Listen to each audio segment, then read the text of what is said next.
So, good evening, everyone. Not going to take long on this, but it's very important that we address it because it's something that we did talk about last week. As many of you may know by now, Kyle Rittenhouse has been found not guilty on all counts by a jury of his peers. As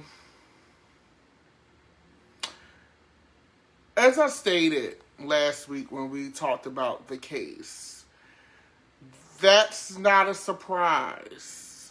As I stated last week, I said, I hope I'm wrong. I hope that, justice is served. But I knew, watching the trial last week, that it was going to be a no-go. There's a lot of people out there. Hey, everyone. I see you logging in. There's a lot of people. I know this is impromptu. There's a lot of people out there who are very angry and very upset. And I totally understand that. I am with you. But here's where separating moral feelings and law feelings come into play. If you watch the trial and watch the details of the trial, not the theatrics that the judge gave, which were terrible, not the theatrics that Kyle Rittenhouse gave, which was laughable, not the theatrics of the people in the courtroom, the protesters outside, all of that. When you take all of that away and you look at the case, how it was presented, the interpretation of the gun laws, the interpretation of the self-defense laws, you knew that he was going to get off. And I feel you. I know that a lot of people are upset and disappointed, myself included.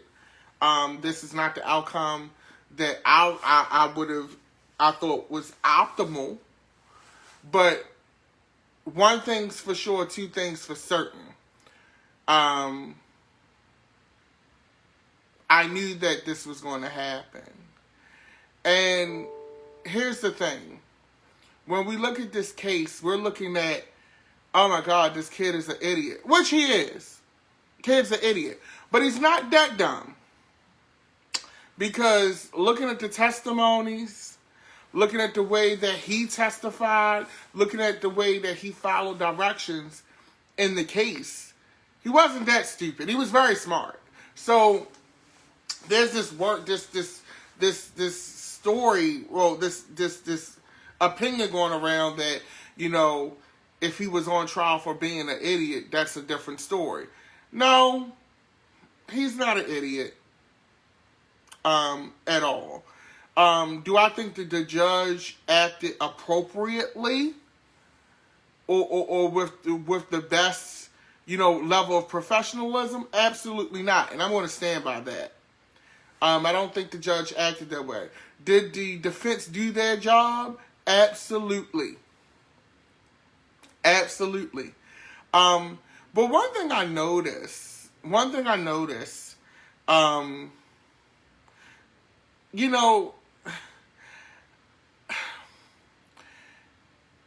it's funny to me that in the last 5 years since the world has shifted as far as level of accountability, racial,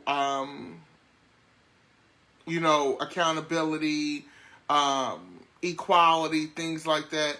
There's this consensus among some white men, a lot of white men on the left, on the right, that they're being attacked or, that they're being pushed out of jobs. They're being pushed out of society. They're not being treated fairly. And I think that's really sad that they feel that way. Because if you can't handle 5 years, quote unquote, of mistreatment, how do you think the rest of society felt dealing with it? And not even so much, it's so many demographics that deal with it, from people of color, black people, women in society, who deal with mistreatment and injustice on a regular basis. And you don't bat an eyelash. I think it was tacky. A lot of the people who were supporting Kyle Rittenhouse were very snide on the court steps post-verdict. Very, I told you so about it all. And I think that's just a sad way to be, especially when two people lost their lives and one was injured. There's nothing to be excited about with this. At all. And I'm hoping that we don't get this same result in the Ahmaud Arbery trial. I don't think we will in that trial, but in this trial, we have to come to grips with the fact that a 17-year-old can walk around with a hunting rifle. I kind of had knew that already, because when you go to the gun range, they have kids in there for sometimes 14 years old, 12 years old. There's a saying in the gun community that if they can look over the counter, they can hold a gun. And that's just what it is. Is it morally right? No. But that's the law. Now, we know that the law applies differently to some people. This is true. What his intention was, we have our own ideas of what his intention was, but he had sense enough, and his attorneys had sense enough to flip the script. Also, too, the video, there was video showing one of the victims had been kind of acting crazy the whole night. And that's no shade. When you see the video of him chasing him, the testimony of the victim who lived and said, I was pointing my gun at him, and I chased him and pointed certain things like that. Like, when I saw that, I was like, this is over. This is over. It's over. It's over. One thing's for certain as well, that prosecutor, terrible. You decided not to prosecute the cops that shot that poor boy, Elijah Blake. This is the same prosecutor who tried the case against Kyle Rittenhouse. Personally, I think it's all rigged. But here we are. But I wanted to come online and say, do not be dismayed by this. Do not ruin your day, your weekend, your evening, because this is what the outcome was going to be. And quite frankly, if I'm a lawyer litigating this, if I'm a legal person watching this, we knew what the outcome was going to be a week ago.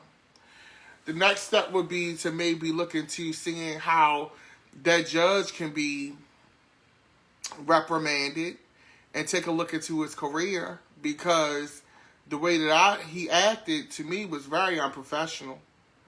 Very unprofessional. Very, very rude and very insensitive to the families of the victims who were shot. And I can't help but I always go back to the Central Park 5 and how they had no real proof of those boys, and they hung those 5 boys and put them in jail. And there was no judge there to protect those boys. But when you have the complexion for protection, literally, you will get it. And I've never in my life seen a judge defend a person like that. I've never seen it. It was almost like some made-for-TV type shit, you know. But this is where we are. I'm not going to run it in the hole because it is what it is. Sound off in the comments. Tell me what you think. You know, talk to each other. And things like that. But I wanted to come and address it and talk to you and discuss it. No shade. The jury was probably like, look, bitch, I'm ready to go into the weekend with this shit over with. I'm not trying to take it into my Thanksgiving holiday. We know we letting them off. The world know we letting them off. Girl, let it ride out till Friday so I can get this jury duty money. And I ain't got to go to work on Friday because I don't feel like going to work after dealing with this trial. They probably knew what the verdict was going to be probably Thursday afternoon, Thursday midday. They probably knew what the verdict was going to be. But they was like, girl, I don't want to go to work Friday. You don't want to go to work Friday? All right, let's just keep it going until Friday when it's time to clock out. And then we'll get a verdict. And then we'll call it a day. But if he takes the George Floyd route and starts showing up at gun shows and shit, you know, I'm going to be pissed. This is the type of person that will get an interview on Fox News. You know, I said it earlier, he'll be a contestant on Dancing with the Stars. We have a weird obsession with shock value in America. I think it's so sad. But that's what would happen in this case. But anyway, y'all enjoy your weekend. I am getting ready to go see Ghostbusters Afterlife because I'm a nerd. And then I'm going to watch probably King Richard on HBO Max tomorrow. If you haven't already, subscribe online. YouTube.com/Secretary Shade. If you want to contribute to the channel, you can also do that. Venmo, Cash App, Dapper Dan Midas. Follow me on social media at Dapper Dan Midas. You guys have a great weekend. Be blessed, and I will see you soon.